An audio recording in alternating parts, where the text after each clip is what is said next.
할렐루야. 이 수요일 저녁 우리를 예배의 장으로 인도하신 하나님을 찬양합니다. 오늘도 마음을 다해 하나님께 예배함으로 하나님을 영화롭게 하는 이 예배의 시간이 되시기를 축복합니다. 기도하겠습니다. 아버지 하나님 감사합니다. 이 추운 날도 우리를 지켜보호하여 주시고 또한 시간이 되어 하나님 앞으로 인도하여 하나님께 예배케 하심을 감사합니다. 하나님, 예배는 하나님과 만나는 만남의 장인 줄 믿습니다. 이 시간 우리가 어디서 예배를 드리든 우리가 예배 드리는 장소에 주님의 임재를 소망합니다. 주님 강림하셔서 우리 한 사람 한 사람을 만져주시고 이 세상을 살면서 상처난 우리의 마음을 위로하여 주시옵소서. 예수 그리스도의 다시 오심을 기다리는 대림절을 보내고 있습니다.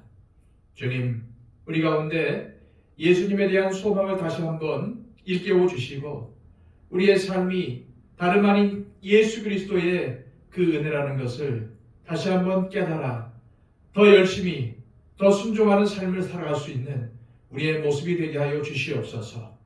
주님, 이 예배 시간을 통해서 하나님의 말씀을 깨닫기를 원합니다. 아버지 하나님의 뜻을 받들길 원합니다. 하나님의 말씀을 새기며 하나님의 뜻을 기억하며 살아가기를 소망합니다. 이 예배를 통해서 우리를 다듬어 주시고 우리의 삶을 지도하시며 인도하여 주시옵소서. 이 예배의 시종을 주님께 온전히 의탁하오며 예수 그리스도의 이름으로 기도하옵나이다. 아멘. 다 함께 찬송가 87장 찬양 드립니다.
예수님 참 내 구세주 내 주님 영광의 옷 입고 문 열어주실 때 나 주님 나라에 들어가 영원히 살겠네.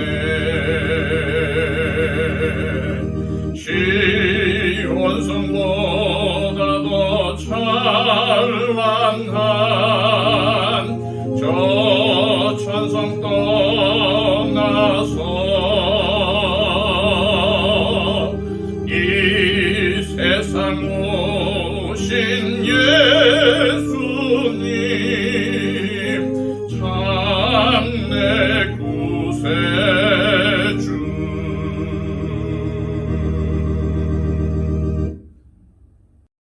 찬송가 하나 더 하겠습니다. 찬송가 428장입니다.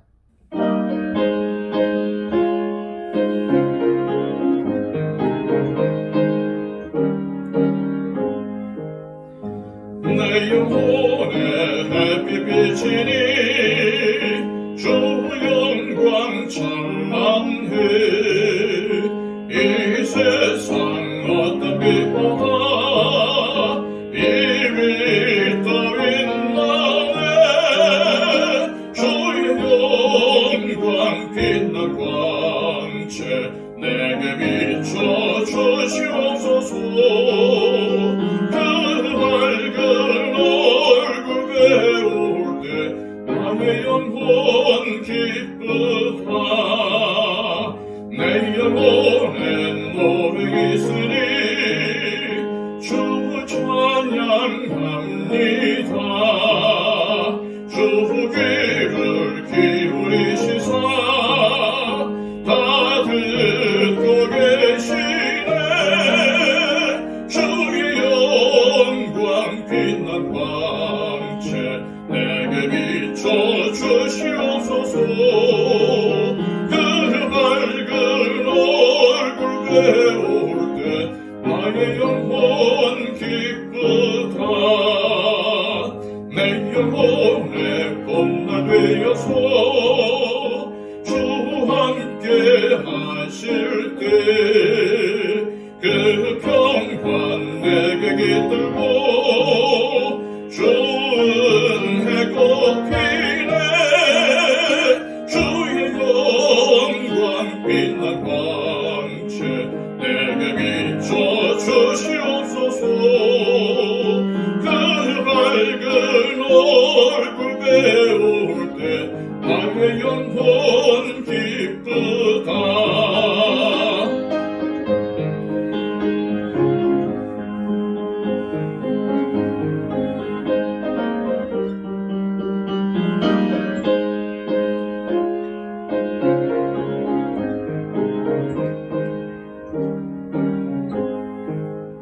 내 영혼에 희락이 있고 큰 소망 넘치네. 주 예수 복여주시고 또 내려주시네.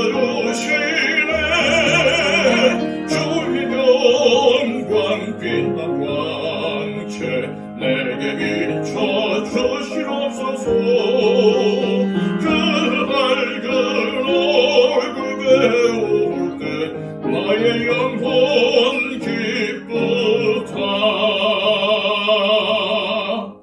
이 시간 우리에게 주시는 하나님의 귀한 말씀은 신약성경 요한복음 8장 12절에서 30절까지의 말씀입니다. 신약성경 157쪽입니다. 예수께서 또 말씀하여 이르시되 나는 세상의 빛이니 나를 따르는 자는 어둠에 다니지 아니하고 생명의 빛을 얻으리라. 바리새인들이 이르되 네가 너를 위하여 증언하니 네 증언은 참되지 아니하도다. 예수께서 대답하여 이르시되 내가 나를 위하여 증언하여도 내 증언이 참되니 나는 내가 어디서 오며 어디로 가는 것을 알거니와 너희는 내가 어디서 오며 어디로 가는 것을 알지 못하느니라. 너희는 육체를 따라 판단하나 나는 아무도 판단하지 아니하노라. 만일 내가 판단하여도 내 판단이 참되니 이는 내가 혼자 있는 것이 아니요 나를 보내시니가 나와 함께 계심이라. 너희 율법에도 두 사람의 증언이 참되다 기록되었으니 내가 나를 위하여 증언하는 자가 되고 나를 보내신 아버지도 나를 위하여 증언하시느니라. 이에 그들이 묻되 네 아버지가 어디 있느냐? 예수께서 대답하시되 너희는 나를 알지 못하고 내 아버지도 알지 못하는도다. 나를 알았더라면 내 아버지도 알았으리라. 이 말씀은 성전에서 가르치실 때에 헌금함 앞에서 하셨으나 잡는 사람이 없으니 이는 그의 때가 아직 이르지 아니하였음이로라. 다시 이르시되 내가 가리니 너희가 나를 찾다가 너희 죄 가운데서 죽겠고 내가 가는 곳에는 너희가 오지 못하리라. 유대인들이 이르되 그가 말하기를 내가 가는 곳에는 너희가 오지 못하리라 하니 그가 자결을 하려는가? 예수께서 이르시되 너희는 아래에서 났고 나는 위에서 났으며 너희는 이 세상에 속하였고 나는 이 세상에 속하지 아니하였느니라. 그러므로 내가 너희에게 말하기를 너희가 너희 죄 가운데서 죽으리라 하였노라. 너희가 만일 내가 그인 줄 믿지 아니하면 너희 죄 가운데서 죽으리라. 그들이 말하되 네가 누구냐? 예수께서 이르시되 나는 처음부터 너희에게 말하여 온 자니라. 내가 너희에게 대하여 말하고 판단할 것이 많으나 나를 보내신 이가 참되심에 내가 그에게 들은 그것을 세상에 말하노라 하시되 그들은 아버지를 가리켜 말씀하신 줄을 깨닫지 못하더라. 이에 예수께서 이르시되 너희가 인자를 둔 후에 내가 그인 줄을 알고 또 내가 스스로 아무것도 하지 아니하고 오직 아버지께서 가르치신 대로 이런 것을 말하는 줄도 알리라. 나를 보내신 이가 나와 함께 하시도다. 나는 항상 그가 기뻐하시는 일을 행함으로 나를 혼자 두지 아니하셨느니라. 이 말씀을 하심에 많은 사람이 믿더라. 아멘. 지난 시간 우리는 가늠하다 현장에서 붙잡힌 여인이 예수님께 용서받는 장면을 살펴보았습니다. 예수님께서 그 여자를 용서하시면서 하신 말씀이 11절에 기록이 되어 있습니다. 나도 너를 정죄하지 아니하노니 가서 다시는 죄를 범하지 말라. 교도소 선교를 하시는 분들의 말씀을 들어보면 교도소에서 예수 그리스도의 복음을 전하면 그 안에 수감되어 있는 사람들이 잘 받아들이고 또 믿으려는 사람들도 많다고 합니다. 왜 그럴까요? 사람들이 예수를 믿지 않는 가장 큰 이유는 자신이 죄인이라는 사실을 인정하지 않기 때문입니다. 그러나 감옥 안에 있는 사람들은 성경 구절을 구태여 인용하지 않아도 자신들이 법적으로 죄인이라는 사실을 인정할 수밖에 없는 사람들입니다. 그래서 죄를 용서해 주시는 예수 그리스도의 십자가의 복음을 들으면 쉽게 감동을 받고 예수님을 믿게 되는 경우가 많다는 것입니다. 그러나 그들이 형기를 마치고 감옥에서 나오게 되면 다시 죄의 유혹이 많은 세상으로 나오게 됩니다. 그래서 그들이 비록 감옥에서 예수님을 믿고 신자가 되었지만 세상에 나와서도 끝까지 죄를 짓지 않고 살아간다는 것은 결코 쉬운 일이 아닐 것입니다. 교회 관련 뉴스를 접하다 보면은 가끔 우리 믿는 성도들의 얼굴을 부끄럽게 만드는 일들을 접하게 됩니다. 특별히 수천 수만 명의 교인들이 모이는 대형 교회 목회자들이 불미스러운 일에 연루되어서 믿지 않는 사람들에게도 손가락질 당하는 사건이 발생했을 때는 내가 그리스도인이라고 말하기도 부끄러운 경우가 많지요. 그 목회자들도 처음에는 주님을 위하여 목숨을 바치겠다고 헌신하던 사람들이었을 것입니다.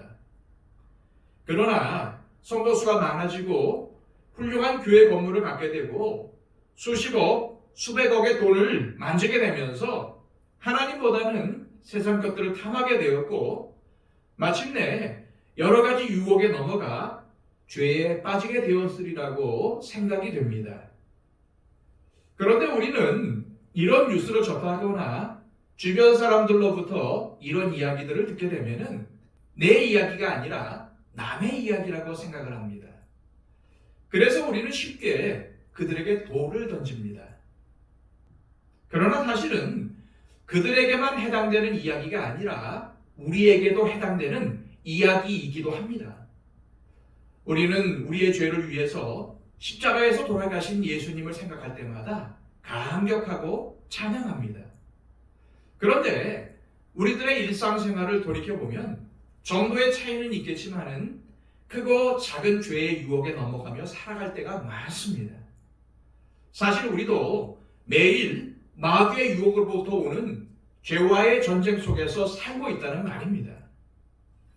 우리가 결국 마귀의 유혹에 넘어가면 우리도 별 수 없이 크든 작든 죄를 범할 수밖에 없습니다. 그런 이유로 우리 그리스도인들의 가장 큰 숙제는 우리가 천국에 들어가기 전까지 어떻게 하면 이 땅에서 죄의 유혹을 뿌리치고 가서 다시는 죄를 범하지 말라고 말씀하신 예수님의 명령대로 살아갈 수 있느냐는 것입니다. 하나님께서는 우리 인간이 죄를 범하지 않게 하시려고 구약시대에는 십계명을 주셨고 예수님이 그 십계명을 두 계명으로 요약해서 신약시대를 살아가는 우리들에게 주셨습니다. 마태복음 22장 37절에서 40절까지의 말씀입니다. 예수께서 이르시되 네 마음을 다하고 목숨을 다하고 뜻을 다하여 주 너희의 하나님을 사랑하라 하셨으니 이것이 크고 첫째 되는 계명이요 둘째도 그와 같으니 네 이웃을 네 자신같이 사랑하라 하셨으니 이 두 계명이 온 율법과 선지자의 강령이니라. 즉 십계명은 하나님을 사랑하고 이웃을 사랑하라는 두 계명으로 압축이 된다는 말씀입니다. 또 예수님은 십자가에 달려 돌아가시기 바로 전에 다시 하나의 계명으로 압축하여 말씀하셨습니다. 요한복음 15장 12절입니다. 내 계명은 곧 내가 너희를 사랑한 것 같이 너희도 서로 사랑하라 하는 이것이니라. 죄란 무엇을 의미하는 것일까요? 가장 단순하게 표현하면 죄란 하나님께서 우리에게 주신 계명을 지키지 않는 것입니다. 그러므로 내가 내 이웃을 사랑하며 살지 않으면 하나님 앞에 죄를 짓는 것입니다. 내가 다른 사람의 물건을 훔치고 누군가를 때리고 죽이는 것만이 죄가 아니라 이웃을 사랑하지 않는 그 자체가 죄라는 것입니다. 이웃을 내 몸과 같이 사랑한다면 내 몸과 같은 이웃에게 해를 입히는 말이나 행동을 할 수 없을 것입니다. 그러면 어떤 분들은 이런 질문을 하실 수도 있습니다. 그럼 이 세상에서 죄를 짓지 않고 살아갈 수 있는 사람이 몇이나 되겠습니까? 맞는 말씀입니다. 이 세상에 죄를 짓지 않고 완벽하게 살 수 있는 사람은 단 한 사람도 없습니다. 그래서 성경은 이 세상에 의인은 단 한 사람도 없다. 즉 모든 사람이 다 죄인이다 라고 선포한 것입니다. 그럼에도 불구하고 예수님은 용서받은 여인에게 가서 다시는 죄를 짓지 말라 라고 말씀하셨습니다. 그리고 예수님은 십자가의 보혈로 죄 용서받은 우리에게도 동일한 말씀을 하십니다. 너희들도 가서 다시는 죄를 짓지 말라. 그럼 어떤 분은 죄 안 짓고 사는 것은 어차피 불가능한 일이니까 나는 포기하고 살 거야. 내 방식대로 살 거야. 라고 생각하실 것입니다. 그러나 요한일서 5장 3절에 이렇게 기록이 되어 있는 것을 볼 수 있습니다. 하나님을 사랑하는 것은 이것이니 우리가 그의 계명들을 지키는 것이라. 그의 계명들은 무거운 것이 아니로다. 이 말씀은 그 누구도 나는 계명을 지키는 것이 너무 힘들어서 못 지키겠으니 그냥 죄 짓고 살겠다는 별명을 할 수 없게 만드는 말씀입니다. 다시 말해서 하나님께 죄를 용서받은 사람들은 남을 용서하면서 살아갈 수 있고, 하나님의 사랑을 받은 사람들은 남을 사랑하며 살 수 있다는 말씀입니다. 물론 이러한 말씀들은 믿는 사람들이 완벽하게 하나님께서 주신 계명을 다 지킬 수 있다는 말씀은 아닙니다. 우리는 여전히 죄를 범할 때가 많습니다. 그래서 요한복음 1장 8절엔 그래서 요한일서 1장 8절엔 만일 우리가 죄가 없다고 말하면 스스로 속이고 또 진리가 우리 속에 있지 아니할 것이요 라고 경고하고 있습니다. 즉 나는 예수 믿고 나서 죄를 지은 적이 한 번도 없다고 말하면 그 사람은 거짓말장이라는 뜻입니다. 그리고 다음 구절인 요한일서 1장 9절에는 만일 우리가 우리 죄를 자백하면 그는 미쁘시고 의로우사 우리 죄를 사하시며 우리를 모든 불의에서 깨끗하게 하실 것이요 라며 우리가 예수님을 믿고 죄를 용서받았어도 다시 죄를 지으면 진실한 회개가 여전히 필요하다고 말씀하고 있습니다. 그래서 예수님을 통해 죄를 용서받고 하나님의 사랑을 받은 우리는 날마다 죄를 떠난 삶, 즉 이웃을 사랑하는 삶을 살기 위해서 노력해야 하는 것입니다. 그렇다면 어떻게 그러한 삶을 살아갈 수 있을까요? 오늘 본문의 말씀이 이 질문에 대한 해답을 줍니다. 12절입니다. 예수께서 또 말씀하여 이르시되 나는 세상의 빛이니 나를 따르는 자는 어둠에 다니지 아니하고 생명의 빛을 얻으리라. 무슨 말씀입니까? 빛이 되시는 예수님을 쳐다보고 전적으로 예수님을 따르는 삶을 살 때에 어둠, 즉 죄에 붙잡혀 살지 않게 된다는 말씀입니다.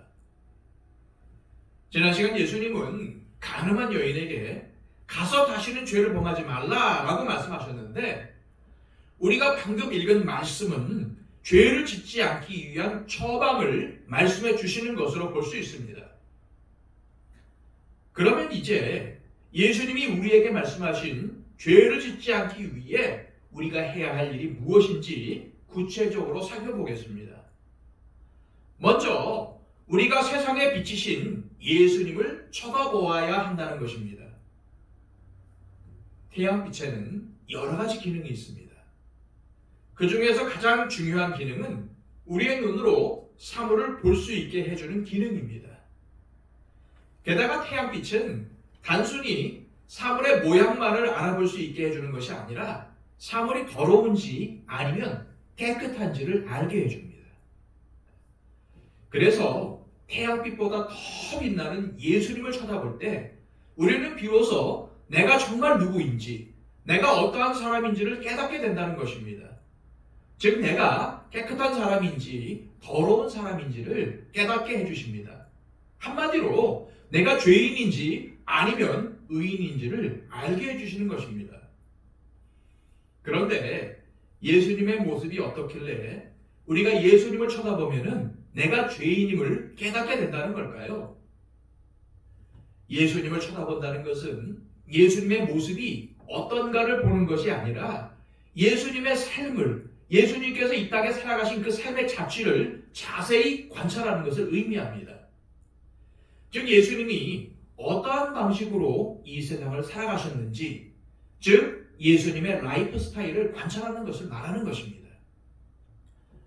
예수님의 삶에는 크게 세 가지의 특징이 있습니다.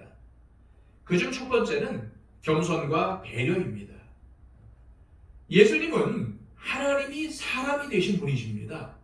사람을 구원하시기 위해서 하나님의 눈높이에서 사람의 눈높이로 한없이 낮아지셨습니다. 학습지 중에 눈높이라는 학습지가 있습니다. 아이들에게 공부를 잘 가르치려면 아이들의 수준으로 눈높이를 낮춘 상태에서 가르쳐야 한다는 것입니다. 마찬가지로 예수님은 하나님 나라의 진리를 우리에게 가르치시기 위하여 사람의 눈높이 수준으로 낮아지셨습니다. 이러한 모습이 바로 인간을 배려하시는 예수님의 겸손한 모습입니다. 사실 부모들은 자기 자식을 가르치기가 가장 힘들다고 합니다. 그 이유는 부모가 자식의 눈높이 수준으로 내려가지 않고 자기 수준, 자기 눈높이에서 가르치려고 하기 때문입니다. 또 직장에서 일을 배울 때 선배들에게 일을 배우기가 얼마나 힘든지 모릅니다. 왜냐하면 선배들이 처음 들어온 사람의 입장에서 일을 가르쳐 주기보다는 이미 일이 익숙해진 자신의 수준에서 가르치고는 다 가르쳤다고 생각하기 때문입니다. 그리고선 후배가 가르쳐 준 내용을 잘 모르면 몇 번을 가르쳐 줬는데 왜 아직도 모르냐면서 호통만 칩니다. 한마디로 우리는 남을 잘 배려할 줄 모른다는 것입니다. 그래서 우리가 예수님의 배려와 겸손의 모습을 보고 그것을 관찰하게 될 때에 나의 무관심과 교만을 깨닫게 되는 것입니다. 예수님의 삶의 두 번째 특징은 섬김입니다. 이 세상에서 가장 큰 권력을 가진 사람은 왕이거나 대통령일 것입니다. 그리고 권력을 가진 사람들의 특징은 목에 힘이 들어갑니다. 또한 그 권력을 연약한 사람을 돕기 위해서 사용하기보다는 자신의 욕망을 채우기 위해서 사용할 때가 더 많습니다. 그리고 그 권력으로 사람들을 부리고 괴롭게 하기도 합니다. 그러나 이 세상에서 예수님보다 더 큰 권력을 갖고 있는 사람은 아무도 없습니다. 예수님은 한 나라를 지배하시는 분이 아니라 온 우주 만물을 다스리시는 왕 중의 왕이십니다. 그러한 예수님께서 자신이 이 땅에 오신 목적을 마태복음 20장 28절에서 이렇게 말씀하셨습니다. 인자가 온 것은 섬김을 받으려 함이 아니라 도리어 섬기려 하고 자기 목숨을 많은 사람의 대속물로 주려 함이니라.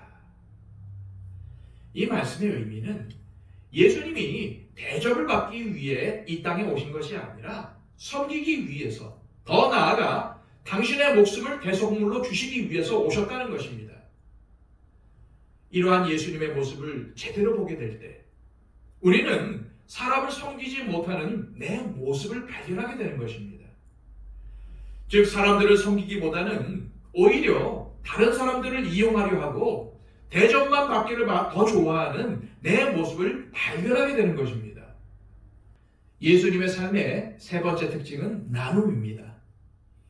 지난 주일에도 나눔과 베풀이라는 주제로 설교를 했지만은 저를 비롯한 많은 사람들이 가장 하기 힘든 일 중 하나가 내 것을 다른 사람들과 나누는 것입니다. 오늘날 지구 다른 편에서는 많은 사람들이 먹을 양식이 없어서 날마다 죽어가고 있습니다.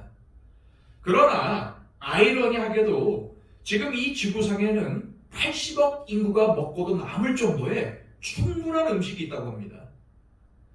결국 지구상에 음식이 남아돌아도 수많은 사람이 굶어 죽는 일이 벌어지는 이유는 자신의 것을 나누지 않기 때문이라는 말이 됩니다. 또한 사람들은 육신의 양식이 없어서도 죽어가지만 영혼의 양식을 먹지 못해서 영혼이 죽어가고 있습니다. 예수님은 요한복음 6장에서 나는 생명의 떡이다 라고 말씀하시면서 내 살을 먹고 내 피를 마셔야 배고프지 않고 목마르지 않게 된다고 말씀하셨습니다. 예수님은 우리에게 영원한 생명을 주시려고 당신의 목숨을 우리에게 나누어 주셨습니다. 그러한 예수님의 모습을 보면서 우리는 내 것 중에서 지극히 작은 것 하나조차도 나누기 힘들어하는 이기적인 나의 모습을 발견하게 되는 것입니다. 다시 한번 정리하면 첫째, 하나님이 사람이 되신 만큼 낮아지신 예수님의 배려와 겸손을 보면서 나의 무관심과 나의 교만의 죄를 발견하게 됩니다. 둘째, 가장 큰 권세를 갖고도 종처럼 인간을 섬기려 오신 예수님을 보면서 대접받기만을 원하는 나의 죄를 발견하게 됩니다. 셋째, 당신의 목숨을 나누어 우리에게 생명을 주신 예수님을 보면서 내 것을 나누지 못하는 나의 이기심을 보게 되는 것입니다. 인간의 모든 죄는 이처럼 교만한 마음, 대접만 받고자 하는 마음, 이기적인 마음에서 시작이 되는 것입니다. 그래서 겸손과 배려, 섬김과 나눔을 보여주신 예수님의 빛된 모습을 볼 때에 비로소 내가 죄인이라는 사실을 제대로 발견하게 되는 것입니다. 그리고 빛 되신 예수님을 닮아가는 삶을 살 때, 즉 나누고 배려하고 섬기는 삶을 살 때에 우리는 어둠에 사로잡히지 않는 삶, 즉 죄에 사로잡히지 않는 삶을 살아갈 수 있게 되는 것입니다. 예수님을 믿음으로 죄를 용서받은 우리에게 예수님은 지금도 말씀하십니다. 가서 다시는 죄를 범하지 말라. 그리고 나는 세상에 미치니 나를 계속해서 따라오라 라고 말씀하십니다. 과거 우리나라에도 오셔서 큰 은혜를 끼친 유명한 부흥사인 빌리 그레이엄 목사님에게는 찰스 템플턴이라는 친구가 있었습니다. 그 역시도 복음 전도자였습니다. 그런데 실상은 이 찰스 템플턴이라는 사람이 빌리 그레이엄보다 더 유명한 복음 전도자가 될 수 있는 자질을 가진 사람이었다고 합니다. 그러나 찰스 템플턴은 복음 전도자의 길을 포기하고 사람은 신이 존재하는지 아는 것도 불가능하고 인식조차도 불가능하다고 주장하는 불가지론자가 되고 맙니다. 그는 예수님을 찾았지만 결국에는 예수님을 만나지 못했고 예수님을 믿는 것을 포기하고 말았습니다. 또한 니코스 카잔차키스라는 유명한 그리스의 문학가가 있습니다. 이 사람은 젊어서 진리를 사모했습니다. 그래서 예수님을 열심히 찾았죠. 그럼에도 불구하고 그는 성경에서 말하는 예수님을 만나지 못했습니다. 그는 인생 말기에 그리스도 최후의 유혹이라는 문학 작품을 썼습니다. 그런데 그가 그 작품에서 묘사한 예수님은 성경의 예수님과는 너무나도 달랐습니다. 그는 그 책에서 예수님은 십자가에서 죽으신 것이 아니라 죽기 전에 십자가에서 내려와서 막달라 마리아와 결혼을 하고 늙어서 죽었다는 식으로 너무나 엉뚱하게 예수님을 묘사했습니다. 그도 예수님을 찾았지만 참 예수님을 만나지 못한 것입니다.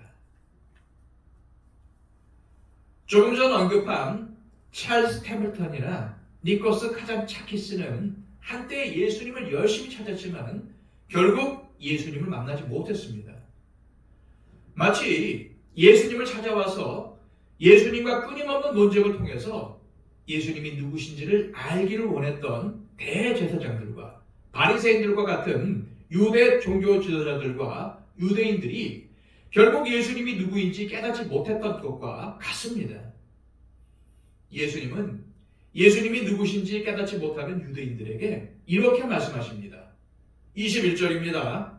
다시 이르시되 내가 가리니 너희가 나를 찾다가 너희 죄 가운데서 죽겠고 내가 가는 곳에는 너희가 오지 못하리라.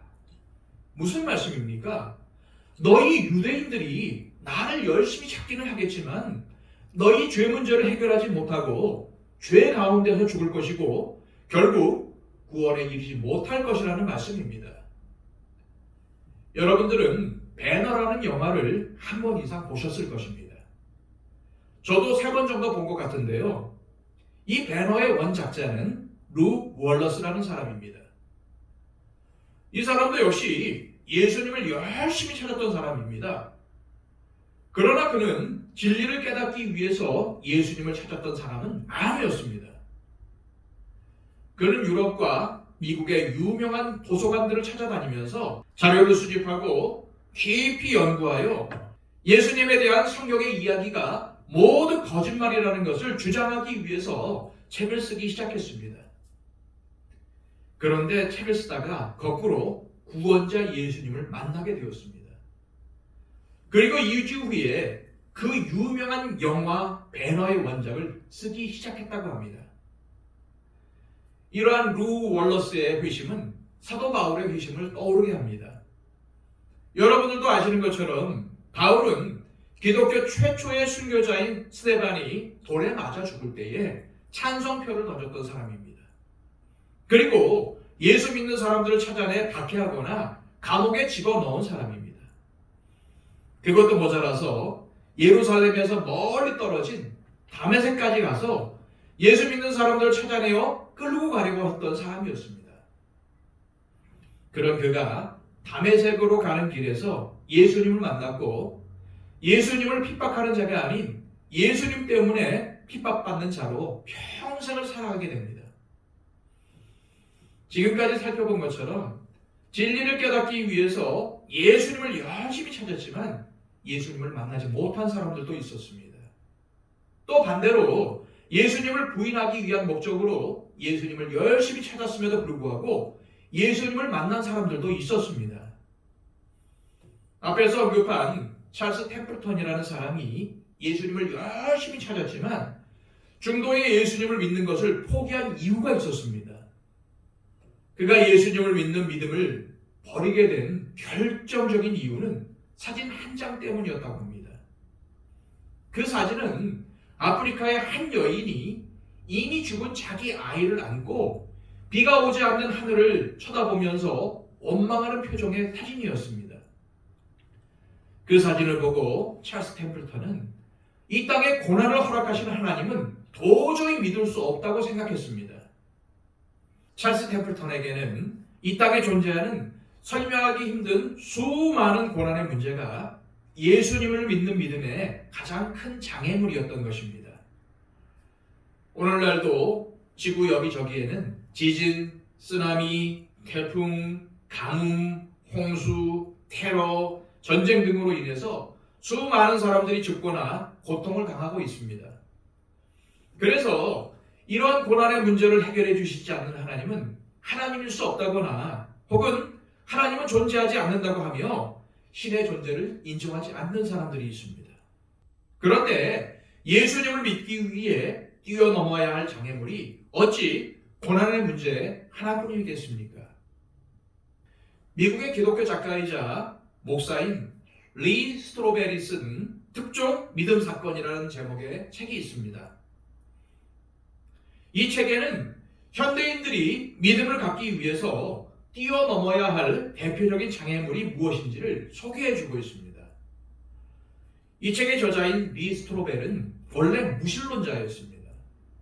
그러나 살아계신 예수님을 만난 후 모든 믿음의 장애물을 뛰어넘었고 목사로 또 기독교 저술가로 활동을 하고 있습니다. 이 책에는 대표적인 믿음의 장애물 8가지를 소개하고 있습니다. 몇 가지만 소개해드리겠습니다. 첫 번째 장애물은 사랑의 하나님이 왜 악과 고난을 허용하시는가 이고, 두 번째 장애물은 비과학적인 기적을 믿을 수 있는가 이고, 세 번째 장애물은 생명의 기원은 진화론이면 충분하지 않은가 이고, 네 번째는 살인을 명하는 하나님은 예배받을 자격이 있는가 이고, 다섯 번째 장애물은 왜 예수만이 유일한 길인가 이고, 여섯 번째는 영원한 지옥이 무슨 필요가 있는가 등입니다. 이러한 장애물들은 믿는 사람이라면 누구나 한 번쯤은 심각하게 고민해 보았을 것입니다. 여러분들에게는 지금까지 어떤 믿음의 장애물들이 있었으며 그것을 어떻게 뛰어넘으셨습니까? 조금 전에 언급한 찰스 템플턴에게 있어서 가장 큰 장애물은 고난의 문제였습니다. 그는 이 고난이라는 장애물을 뛰어넘지 못했습니다. 니코스 카자차키스가 예수님을 만나지 못한 가장 큰 장애물은 성경의 진실성에 대한 의문이었습니다. 그는 성경을 하나의 문학작품으로만 생각을 했고 성경을 읽으면서 너무나 많은 상상력을 동원했습니다. 결국 그는 성경의 진실성에 대한 장애물을 뛰어넘지 못하고 성경을 자기 마음대로 해석했던 것입니다. 그러나 예수를 믿는데 방해가 되는 장애물이 한두 개도 아니고 수없이 많다면 어떻게 그 많은 장애물들을 다 뛰어넘을 수가 있겠습니까? 많은 장애물들을 뛰어넘다가 결국에는 지쳐 쓰러지지 않겠습니까? 그러나 아무리 많은 장애물이 믿음의 길을 막아서도 우리가 한 가지 사실을 분명하고 정확하게 깨닫고 있다면 그 어떠한 장애물도 더 이상 장애물이 되지 않을 수 있습니다. 우리 예수님께서는 우리가 모든 장애물들을 뛰어넘을 수 있는 방법을 알려주셨습니다. 28절입니다. 이에 예수께서 이르시되 너희가 인자를 둔 후에 내가 그인 줄을 알고 또 내가 스스로 아무것도 하지 아니하고 오직 아버지께서 가르치신 대로 이러한 것을 말하는 줄도 알리라. 여기서 너희가 인자를 든다는 것은 예수님이 십자가에 달려 돌아가시는 것을 말한 것입니다. 다시 말해서 예수님의 십자가의 비밀을 깨닫는 순간 내가 예수님을 믿는데 걸림돌이 되는 그 어떠한 장애물도 뛰어넘을 수 있게 된다는 것입니다. 여기서 예수님의 십자가를 비밀이라고 표현한 이유는 우리가 십자가의 의미를 바르게 깨닫고 믿을 때만 모든 장애물을 뛰어넘을 수 있기 때문입니다. 비록 십자가의 사건을 2000년 전에 있었던 역사적인 사실로 인정하더라도 그 사건의 의미를 깨닫지 못하고 믿지 않는 사람들에게는 여전히 십자가는 비밀로 남아있는 것입니다. 왜 예수님의 십자가만이 모든 장애물들을 뛰어넘을 수 있는 유일한 길일까요? 그것은 십자가를 통해서만 하나님을 그리고 예수님을 만날 수 있기 때문입니다. 인류의 역사를 살펴보면 어느 민족이나 신에게 제사를 드리는 종교를 가지고 있습니다. 그런데 이 제사의 현장에는 반드시 세 가지의 요소가 있어야 합니다. 첫째는 제사를 받는 신이 있어야 합니다. 둘째는 신에게 바칠 제물이 있어야 합니다. 셋째는 제물을 준비하고 바치는 사람이 있어야 합니다. 그런데 타 종교에서 제사를 받는 신이 누구입니까? 죽은 조상이거나 존재하지도 않는 우상입니다. 그럼 그러한 신들에게 드리는 제물은 무엇입니까? 대부분 음식을 제물로 바칩니다. 마지막으로 누가 제물을 준비하고 제물을 바칩니까? 우상이 복을 줄 것이라고 믿는 미혹에 빠진 사람이거나 죽은 조상의 자손들입니다. 이처럼 타종교의 제사는 일반적으로 사람이 우상에게 바치는 것입니다. 그리고 제사를 하는 목적은 감사의 뜻도 있겠지만은 대체로 저주와 해코지를 당하지 않기 위함이었습니다. 그러면 예수님의 십자가란 무엇을 의미합니까? 예수님의 십자가는 단순히 한 인간이 죄를 짓고 사형을 받은 것이 아니었습니다. 예수님의 십자가는 바로 제사였습니다. 그럼 그 제사는 누가 받으셨습니까? 하나님이 받으셨습니다. 제물은 무엇이었습니까? 하나님의 아들이신 예수님의 몸이 제물이었습니다. 그래서 그 제사는 하나님이 받으셨고 제물은 십자가에 달린 예수님이었습니다. 그럼 제물을 준비하고 바치는 사람은 누구였습니까? 바로 이 질문에 대한 답이 이 세상에 존재하는 다른 모든 종류의 제사와 결정적인 차이점이라는 사실을 발견할 수 있습니다. 로마서 3장 25절입니다. 이 예수를 하나님이 그의 피로써 믿음으로 말미암는 화목제물로 세우셨으니 제물을 누가 준비했습니까? 이 제물은 사람이 아니라 제물을 받으시는 하나님께서 직접 준비하셨습니다. 그리고 제물을 바치는 자는 누구입니까? 에베소서 5장 2절입니다. 그리스도께서 너희를 사랑하신 것 같이 너희도 사랑 가운데서 행하라. 그는 우리를 위하여 자신을 버리사 향기로운 제물과 희생 제물로 하나님께 드리셨느니라. 예수님 자신이 스스로 자신의 몸을 제물로 하나님께 드리셨다는 것입니다. 바로 이것이 십자가 위에서 일어난 일입니다. 그래서 십자가는 단순히 한 사형수가 죽은 나무 막대기가 아니었습니다. 이렇게 십자가 위에서 일어난 사건을 예수님이 우리를 대신해서 자신의 몸을 제물로 하나님께 바치는 제사 현장으로 깨닫고 믿는 사람에게 십자가는 모든 장애물을 뛰어넘는 장대 막대기가 되는 것입니다. 그러나 십자가에서 일어난 사건을 믿지 않는 사람에게는 십자가는 여전히 비밀인 것이며, 믿지 않는 사람은 이 땅에 존재하는 수많은 믿음의 장애물을 결코 뛰어넘을 수가 없게 됩니다. 그리고 이 믿음의 장애물을 뛰어넘지 못하는 사람은 예수님의 말씀대로 결국 구원 없이 죄 가운데서 죽을 수밖에 없는 것입니다. 지금 여러분들에게는 어떠한 장애물들이 있습니까? 질병입니까? 가난입니까? 아니면 내가 끊지 못하는 중독된 습관이 장애물입니까? 나의 고치지 못하는 성격입니까? 인간관계의 어려움이 장애물입니까? 여기서 잠시 곰곰이 생각해 보시기를 바랍니다. 왜 나에게 그렇게 많은 장애물, 그리고 그렇게 높은 장애물이 생겼다고 생각하십니까? 성경은 그 이유를 바로 우리 인간의 죄 때문이라고 설명하고 있습니다. 그래서 수많은 장애물을 뛰어넘기 위해서는 가장 크고 가장 높은 장애물인 죄의 장애물을 뛰어넘어야만 합니다. 그런데 예수님께서 달리신 십자가의 의미를 깨닫는 사람은 누구든지 하나님께서 최대의 장애물인 죄의 장애물을 뛰어넘게 해주셨습니다. 그리고 예수님의 십자가의 은혜를 믿어 죄의 장애물을 뛰어넘은 사람들에게는 그 어떠한 장애물도 더 이상 장애물일 수가 없는 것입니다. 이러한 사실을 믿으시고 더욱 예수님을 믿는 믿음 안에서 힘있게 살아가시기를 소망합니다. 기도하겠습니다. 하나님, 많은 사람들이 예수님을 찾았지만 결국 여러 가지 크고 높은 장애물들 때문에 빛 대신 예수님을 만나지 못하고 오히려 죄 가운데서 죽어가고 있습니다. 우리에게도 여러 가지 장애물들이 있었지만 예수 그리스도의 십자가의 은혜를 깨닫고 빛 대신 예수님을 믿음으로 가장 큰 장애물인 죄의 장애물을 뛰어넘게 하심을 감사드립니다.